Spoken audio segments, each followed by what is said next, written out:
1 week from tonight, the top Republican candidates for president are scheduled to meet face-to-face for a debate. But the only Texan in the race is still trying to earn a spot on the stage.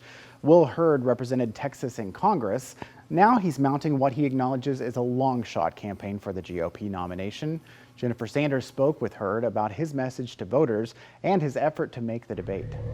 The first GOP debate, August 23rd, and we know that there are a lot of requirements to get on that stage, including polling and campaign contributions.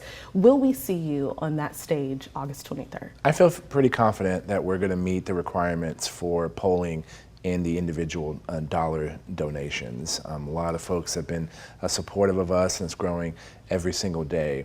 And also the question on the pledge. I've said that, my issue is not that I won't support the Republican nominee.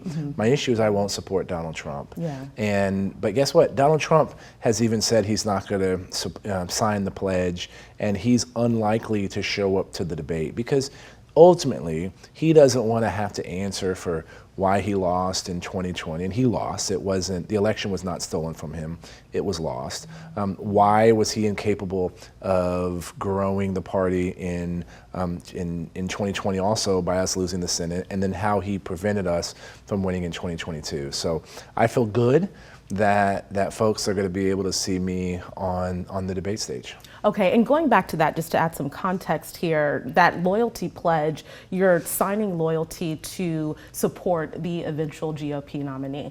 And your stance, though, has been that you will not support Donald Trump. So will you not sign that pledge at all? Because that will keep you off of the debate stage. Sure. Ultimately, we need to hit the requirements in order to get to that point. And so once we do that, we'll engage with the RNC and see how the process evolves.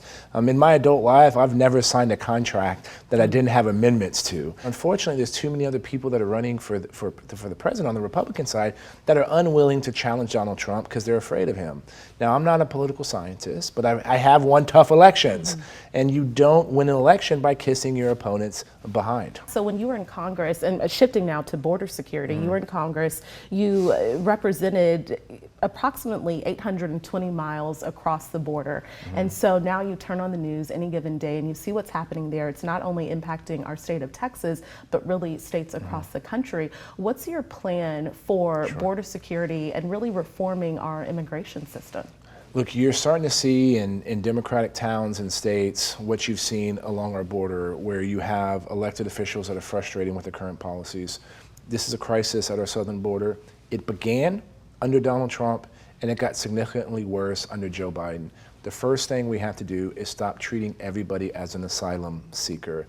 Asylum is real. People should be allowed to apply for asylum. But when people abuse the asylum process, those that actually need it are the ones that are getting impacted. Two, we should treat the human smugglers and drug trafficking organizations as terrorist organizations. That means using all of our national intelligence resources against this problem, working with our partner nations in order to dismantle the infrastructure that is bringing in 5.5 million people that have come into our country illegally. But an important piece, we got to streamline legal immigration. And at a time when... How do we do that? Look, it's real simple. It's increase the guest worker program. It's 2023.